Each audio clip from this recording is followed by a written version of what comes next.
다 같이 기원하심으로 11월 28일 주일 예배를 우리 하나님께 올려드립니다.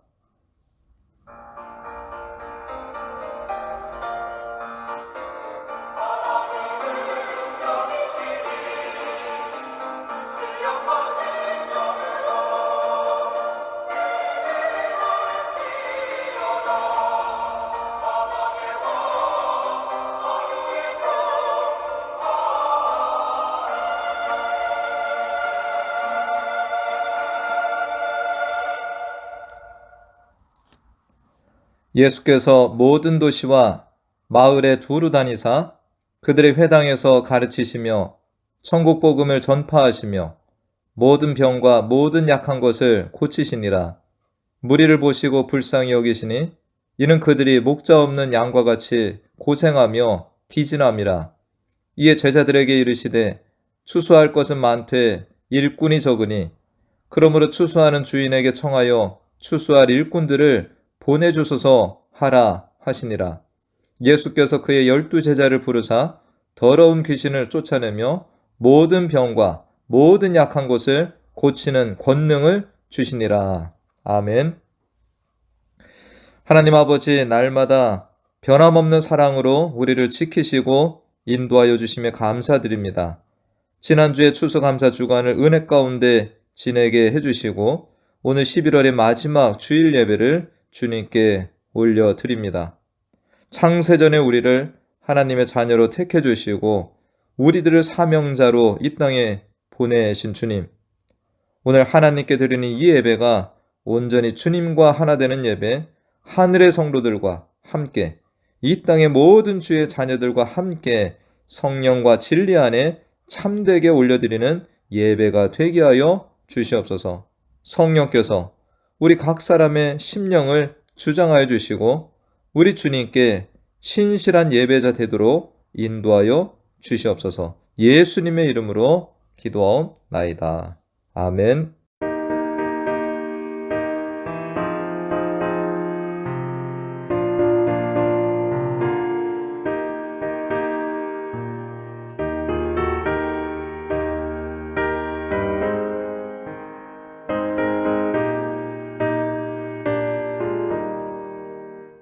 예수가 함께 계시니 시험이 오나 겁없네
해 돋는 데서부터 해 지는 데까지 여호와의 이름이 찬양을 받으며 그의 영광은 하늘보다 높으신 존귀하신 하나님, 사랑과 은혜를 감사드립니다. 한 주간의 삶도 분주함 속에 감사하게 하시고 약함 속에서 강함을 주시며 보호하고 지켜주셨다가 오늘 복된 주일날 은혜의 보좌 앞으로 나오게 하시니 찬양합니다. 경배합니다. 영광 받아 주시옵소서. 세월이 살과같이 빨라 지난주는 1년 동안 주신 은혜와 또 여기까지 오게 하신 에베네셀의 하나님을 찬양하며 풍성한 감사 예배를 드리게 하시고 오늘은 대강절로 다시 오실 주님을 기다리며 예배하오니 하나님, 우리들의 모든 죄와 허물은 기억하지 마시옵시고 정결한 마음과 몸으로 영과 진리로 예배드리는 축복의 시간이 되게 인도하여 주시옵소서. 세상에 있는 날이 그림자 같아서 희망이 없사오나 우리의 소망은 다시 오실 예수님께 있게 하심을 말씀으로 깨달을 수 있는 지혜와 믿음 주시기를 기도합니다. 세상 사람들이 다 구원을 얻을 때까지 쉬지 않으시는 하나님, 우리 교회를 인도하여 주시고 지켜주시니 감사합니다. 우리 교회가 이 지역의 구원의 방주가 되며 믿음의 반석에 서는 교회, 예수님을 증거하는 교회, 치유의 능력이 임하여 은혜가 머무는 교회 되어 하나님 영광 많이 나타나는 그런 교회 되게 인도하여 주시옵소서. 하나님 아버지, 이 시간 육신의 병으로 마음의 병으로 고통받는 성도님들 있습니까? 예수님의 그 능력의 이름으로 치유하여 주시옵소서. 때로는 넘어져도 때로는 낙심하고 절망해도 최후의 승리는 우리 것임을 믿으며 예수님의 그 사랑과 구원에 감사하는 예배자가 되기를 기도합니다. 말씀을 들고 서시는 우리 목사님, 강건함으로 성령 충만으로 붙드시어 말씀이 선포될 때 진리의 말씀만이 선포되며 갈급한 우리들의 심령에 생수가 되고 영의 양식을 공급하시는데 부족함이 없도록 주의 종을 능력으로 채워 주시옵소서. 오늘도 우리 성도님들 섬기는 손길을 축복하여 주시옵소서.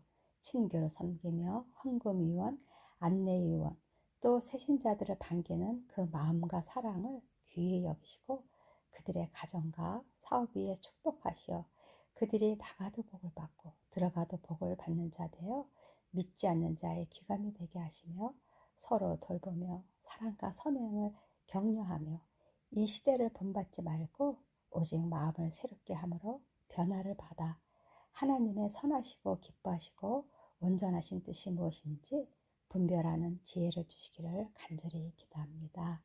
열악한 지역에서 복음을 전하시는 선교사님들을 축복하시어 그 사역에 영적으로 물질적으로 채우시고 능력 주시어 많은 결실을 맺게 하시고 그들의 안전도 지켜주시옵소서. 이 시간 함께 예배하는 우리 어린이들과 고등부, 대학부들의 장래도 지켜주시고 함께하여 주실 것을 믿으며 세상 끝날 때까지 우리와 항상 함께 있으리라 약속하신 예수님의 이름으로 기도드리옵나이다. 아멘.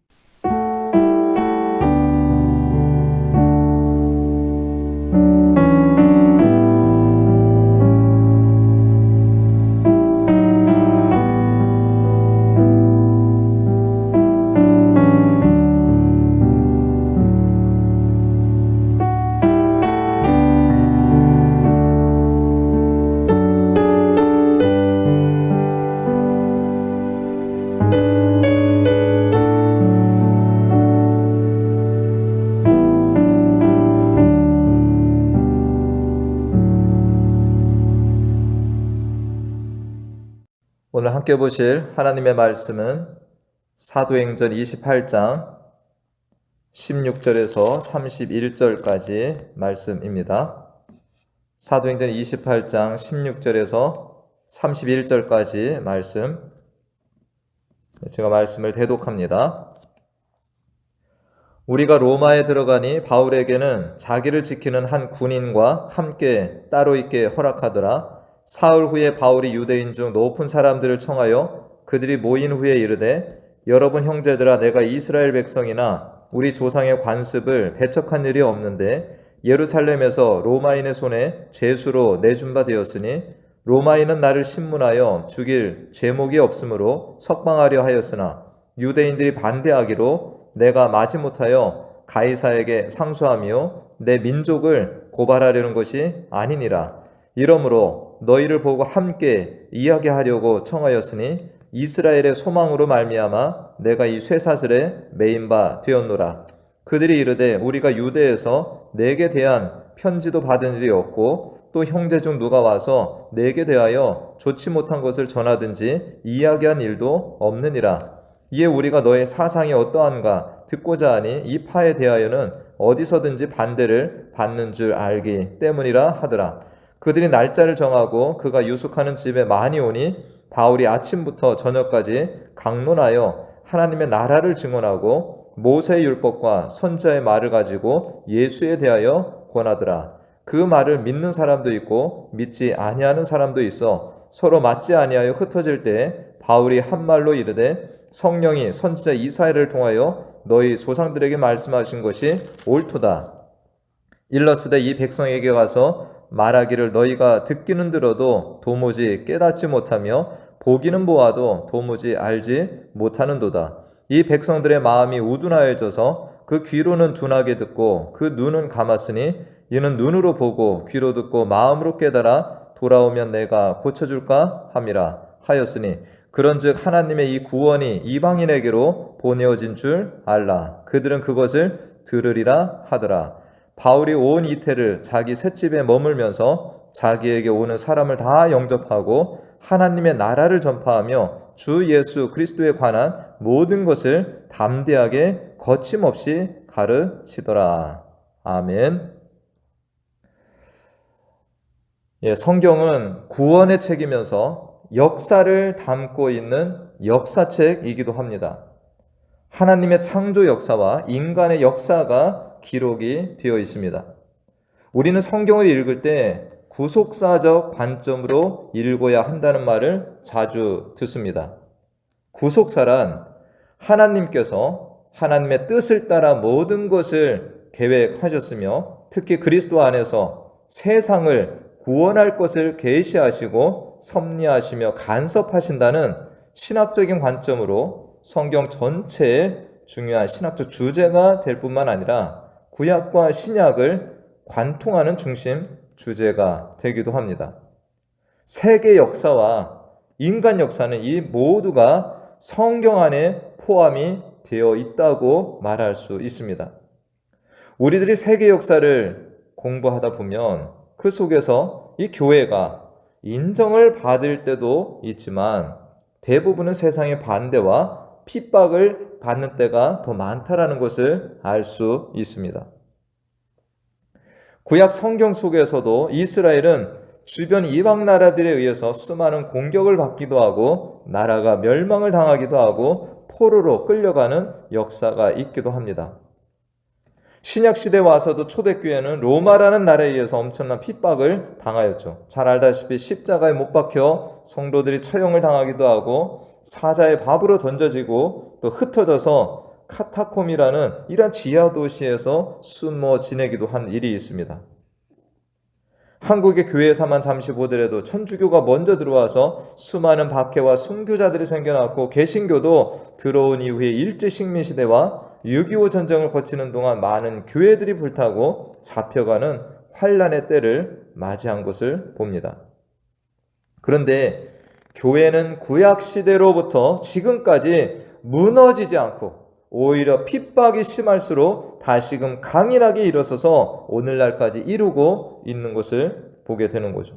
이는 교회가 사람에 의해서 지탱하고 유지해왔다라고 할 수 없고 교회의 주인 되시는 성령께서 교회를 붙드시고 인도하신 결과로 볼 수 있는 것입니다. 요약하자면 교회는 끊임없이 핍박과 어려움의 때를 맞이하지만 다시금 일어서고 오히려 더 강해져서 주님이 맡기신 사명을 감당한다라고 할 수 있는 것입니다. 2년여 동안 계속되는 코로나로 인해서 국가와 병원, 사업체들, 교회, 가정 모두가 다 함께 어려움들을 맞았습니다.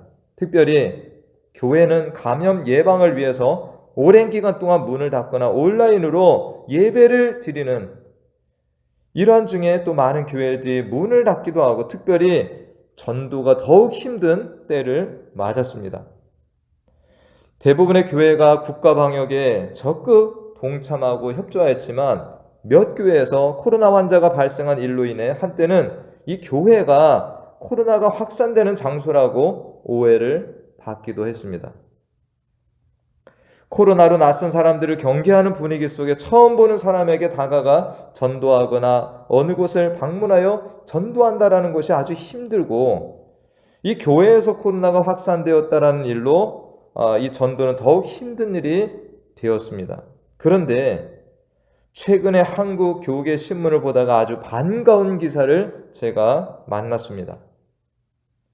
위드 코로나 시대 한국교회 무엇을 회복해야 하나라는 질문에 전도라고 답을 하는 기사였는데 이 기사의 제목이 이렇습니다. 코로나 때문에 전도 못한다? 반드시 복음은 전해진다 라는 이런 제목의 기사였는데 약 2년에 걸쳐서 이 코로나라는 광풍이 휘몰아치면서 교회들마다 전도는 불가능하다라고까지 생각을 하고 있는데 이러한 중에도 생명의 복음을 전도하는 일을 멈추지 않는 교회들이 많이 있다라는 것입니다. 대표적으로 이 한국의 부천에 있는 성만교회라는 곳은 지난 24일 추수감사주일 예배에 이웃 초청 잔치를 교회 전체 부서가 가졌는데 2주 동안에 걸쳐서 273명이 교회 예배에 참석을 하였다라고 기사를 보았습니다. 이 273명은 현장 예배에 초청을 받거나 또 전도자분들이 자신의 집이나 전도 대상자분의 집에서 온라인으로 예배에 참석한 이 숫자라고 합니다. 그리고 의왕시라고 하는 곳에 이 행복을 전하는 교회라는 곳은 코로나 확진자의 수가 증가할 때에 오히려 소독제와 이 마스크 등과 같은 방역 제품들을 나눠주면서 계속해서 복음 증거하는 일을 멈추지 않았다라고 합니다. 여러분들 잘 아시는 서울의 사랑의 교회가 지난 21일과 24일에 걸쳐서 새생명 축제라는 것을 진행을 했는데 2,556명이나 되는 사람들이 예수 그리스도를 삶의 주인으로 믿고 결신하는 일이 일어났다라고 합니다. 교회 현장 예배에는 1,856명이 참석을 하고 온라인으로도 700명이 복음을 받아들였다라는 기사였는데 이 사랑의 교회는 코로나19 팬데믹 상황에서 효과적으로 복음을 전할 수 있도록 지난해부터 온라인 전도 플랫폼 복음도시락이라는 것을 교인들이 활용해서 전도할 수 있도록 그렇게 홍보를 했다고 합니다. 이 복음도시락은 전도 시스템으로 태신자의 나이와 환경에 맞게 온라인 플랫폼에 준비된 예배와 찬양, 간증, 설교 영상을 도시락을 싸듯이 담아서 편지와 함께 전달하는 방식을 갖췄다고 합니다. 여기에 전도하는 분이 1분가량의 영상 메시지를 촬영해서 보내게 계획을 했는데 온라인 전도 방식인 이 복음 도시락을 통해서 이번 새생명 축제에서 700여 명이 결신한 일이 일어났다라고 합니다. 참 세상이 많이 바뀌었죠. 위기는 기회다라는 말이 있습니다. 코로나는 교회의 큰 위기였습니다. 그런데 이때에도 움츠려만 있지 않고 주님의 명령에 순종하기 위해서 이렇게 수고하고 충성스럽게 나아간 교회들이 많이 있었다라는 것이죠. 코로나로 전도하는 사람들을 냉대하고 멀리하는 일이 현실이지만 또 요즘 사람들이 코로나 블루, 우울감, 코로나 레드, 분노감, 코로나 블랙, 좌절감과 같이 이 사람들의 심리적 불안과 분노, 좌절감이 커져가고 있다는 것입니다. 그렇기 때문에 오히려 더 복음과 이 그리스도인들의 사랑이 필요한 때라는 것을 생각을 한다면 오히려 이 전도가 그들에게 더욱 필요한 시대가 되었다라고 우리가 생각을 할 수 있습니다. 우리가 다시금 디모데후서 4장 2절 말씀을 우리가 기억을 해야 될 때가 되었습니다. 너는 말씀을 전파하라. 때를 얻든지 못 얻든지 항상 힘쓰라. 범사의 오래 참음과 가르침으로 경책하며 경계하며 권하라. 이제 오늘 이 사도행전의 마지막 장을 우리가 보고 있는데요. 이 바울의 이 말년이 이 로마에서 이루어지고 있습니다. 안디옥 교회에 파송을 받아서 선교행을 이 바울이 떠났죠.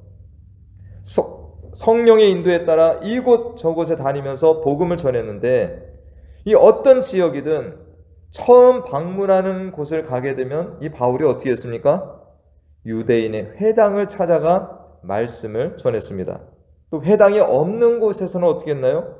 집을 찾아가기도 하고 이 강변에서도 복음을 전한 일이 있습니다. 그러다가 빌립보라는 곳에는 감옥에 갇히기도 했죠. 바울은 감옥에 있을 때 신라와 함께 찬송하고 기도하면서 옥문이 열리는 일을 경험하고 오히려 그 일로 인해서 감옥의 간수와 그 가정을 전도하여 구원하는 일도 있었습니다. 다시 감옥에서 나온 바울은 이곳저곳을 다니며 전도하며 그렇게 하다가 예루살렘에 올라가서 잡히고 또 감옥에 들어가게 되었죠. 그러다가 죄수 신분으로 로마에 도착하여 이 감옥에 또 갇히게 된 것입니다. 로마의 클레멘트라고 하는 사람이 AD 96년에 쓴 서신에 보니까 바울이 7번 감옥에 갇혔다라는 기록이 있다고 합니다. 이것은 사도행전에 이 바울이 빌립보, 예루살렘, 가이사랴, 로마 이렇게 4군데가 공식적인데 이 바울이 다른 곳에서도 갇혔다라는 것을 우리가 엿볼 수 있습니다. 바울은 이렇게 감옥에 갇히지 않은 자유인일 때는 이곳저곳을 찾아다니며 생명을 걸고 복음을 전하였고, 갇혀 있을 때에도 멈추지 않고 전도자의 본분을 다한 것입니다. 오늘 본문에 보니까 바울이 로마에서 이 갇히게 된 감옥은 일반적인 감옥보다는 조금 자유로운 감옥이었습니다. 20절 말씀에 보니까 쇠사슬에는 매여 있었습니다. 30절에 온 이태를 자기 셋집에 머물렀다라는 말씀을 통해서 죄수들이 모여있는 단체 감옥이 아니라 별도의 집에서 구금이 되어 있는 것을 알 수 있습니다. 16절 말씀에 보니까 지키는 한 군인과 함께 따로 있게 허락되었고 찾아오는 이들을 자유롭게 만날 수 있었습니다. 바울이 이곳에 갇혀 지내는 기간이 2년이었고 이 기간에 그가 한 일이 무엇이었습니까? 30절과 31절에 기록된 말씀과 같이 온 이태를 자기 셋집에 머물면서 자기에게 오는 사람을 다 영접하고 하나님의 나라를 전파하며 주 예수 그리스도에 관한 모든 것을 담대하게 거침없이 가르치더라. 바울은 이렇게 갇혀 있는 것을 핑계 삼아 복음 전도에 게으르지 아니하였고, 갇혀 있다는 이유로 모든 것을 내려놓고 감옥 밖으로 나갈 때만을 기다리지 않았다라는 것입니다. 자기를 찾아오는 사람들에게 하나님의 나라 예수 그리스도에 대하여 담대하게 증거하였고 또한 사람들을 초대하기도 하였습니다. 17절 말씀에 보니까 바울이 로마에 도착한 후에 가장 먼저 초대한 사람들이 누구였나요? 유대인 중 높은 사람들이었다라고 기록하고 있습니다. 사실 바울이 죄수의 신분으로 이 로마까지 오게 된 것은 바울을 죽이겠다라고 한 유대인들, 그리고 이 바울을 모함하여 사형에 처하게 하려고 하는 유대 종교 지도자들 때문이었습니다. 그런데 바울은 로마에 와서 자신을 모함하고 죽이려 하는 유대 종교 지도자들을 먼저 초대한 것입니다.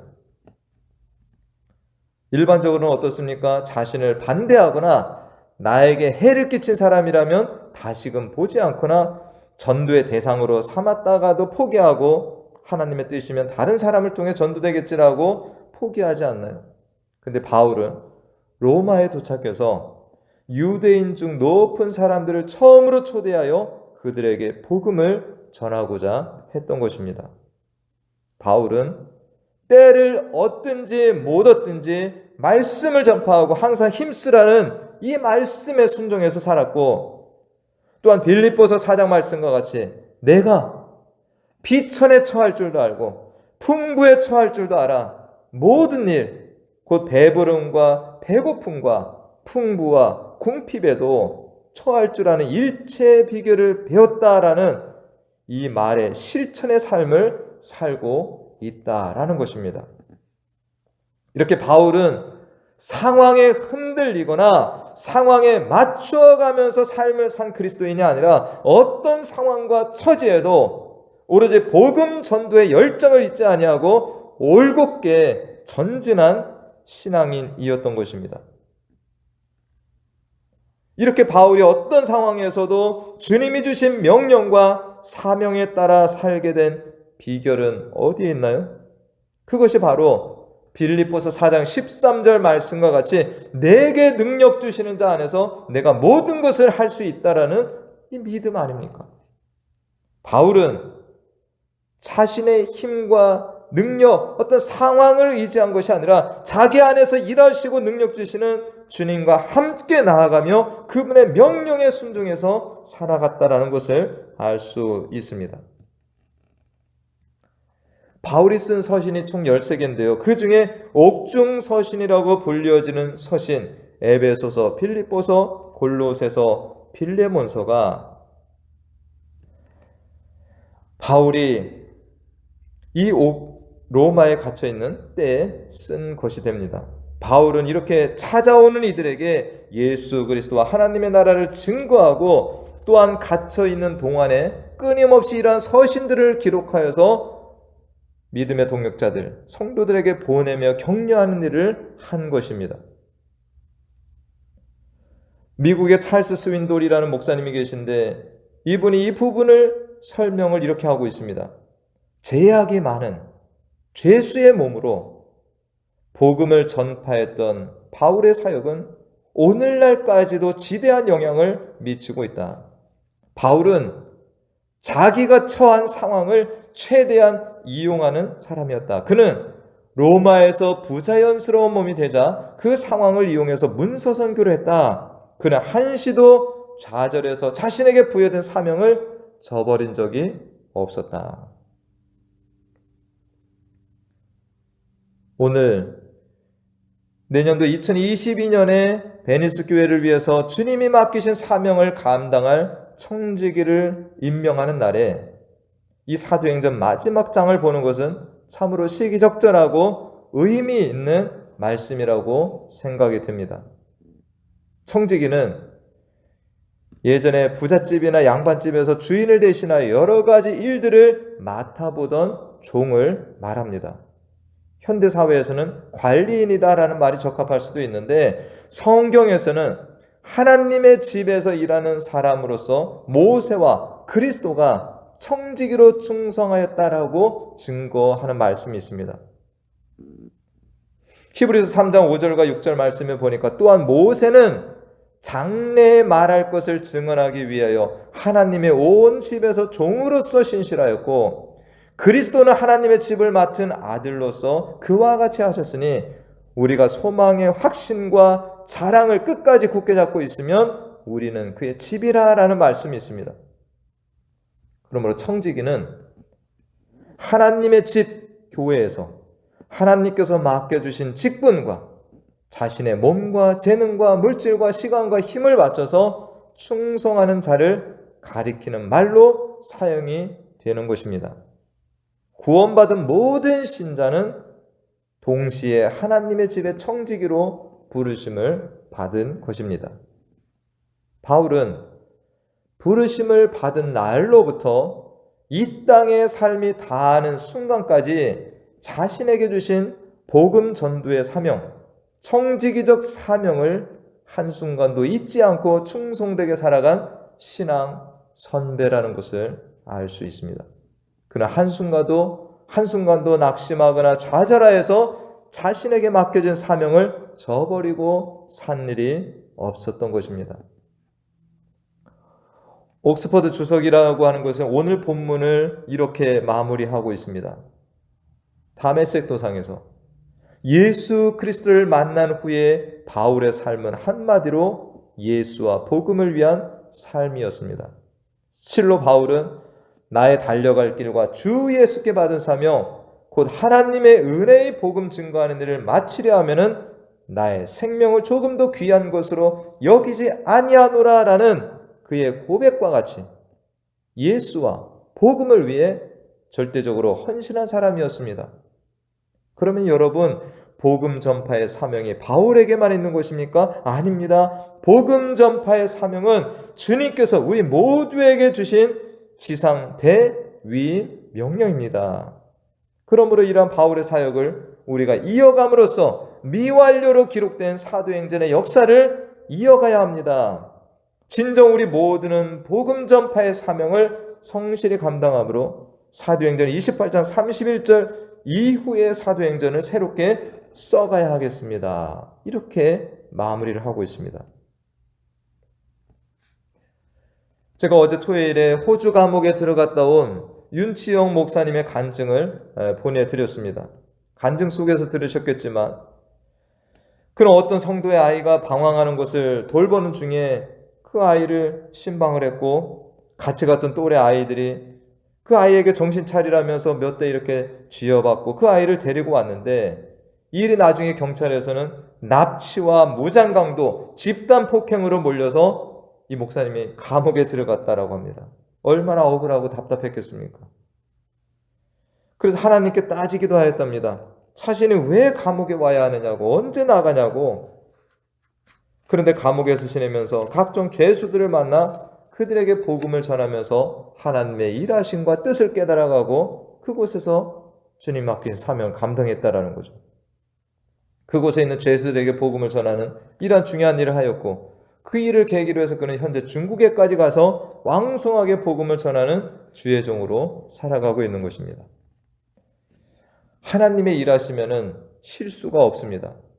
우리들은 보내신 분의 뜻을 내가 판단하고 선별하는 일을 하라고 세워주신 것이 아니라 나를 보내신 분을 위해서 그분이 맡기신 사명을 끝까지 충성되게 감당하는 것이 우리가 할 일이 되는 것입니다. 내가 무엇을 가졌는가? 나의 때가 어떠한가? 내가 지금 어떠한 상태인가? 라는 것보다도 나를 보내신 분이 내게 맡겨주신 사명, 명령을 기억하며 순종으로 살아가는 청지기의 삶을 살아가야 하는 것입니다. 바울은 이 로마 감옥에서 나온 후에 스페인과 여러 지역을 다니며 전도하다가 네로 황제가 기독교를 핍박할 때 다시금 잡혀가서 참수형을 당하며 순교를 당하였다는 교회사 기록이 있습니다. 부르심을 받고 30여 년 동안 변함없이 충성된 청지기로 사역하다가 순교로 그의 사명을 다한 것입니다. 이제 우리들이 하나님의 집, 이 교회를 위해 이 나라에서 선한 청지기로 살아가시는 우리 모두가 되시길 간절히 축원드립니다. 기도하겠습니다. 하나님, 그동안 사도행전을 통해서 성령께서 교회를 세우시고 그 교회를 통해서 어떻게 하나님의 나라를 확장하시고 복음이 편만하게 증거되게 하셨는지에 대한 말씀을 보게 하시니 감사를 드립니다. 예수님을 핍박하는 자에서 오히려 예수님을 증거하는 자로 부르심을 받은 이후에 바울은 자유할 때나 감옥에 갇혔을 때에나 기쁠 때에나 슬플 때에나 상황이 좋을 때나 상황이 어려울 때나 관계없이 언제나 주를 바라보고 주님이 주신 사명을 순교할 때까지 충성되게 살아갔던 이 바울의 모습을 보았습니다. 우리들도 예수님의 자녀로 복음 전파의 사명자들로 주의 몸된 교회의 청지기들로 세워졌습니다. 바울처럼 변함없이 끝까지 충성된 종으로 사명을 잘 감당하는 자녀들 되기를 소원하옵고 예수님의 이름으로 기도하옵나이다. 아멘.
지금은 우리 주 예수 그리스도의 은혜와 하나님 아버지의 무한하신 사랑과 성령님의 교통 충만 내주 인도하심이 창세전에 우리를 주의 자녀 교회 사명자로 택하시고 이 땅에 보내신 하나님의 뜻을 깨닫고 부르신 때부터 사명을 다하는 날까지 충성되게 살아갔던 바울의 삶을 기억하며 우리도 주의 사명자로 충성되게 살기로 소원하며 나아가는 사랑하는 자녀들 머리머리 위와 가정과 기업과 또한 우리 교회 위에 영원토록 함께 하시길 간절히 축원하옵나이다. 아멘.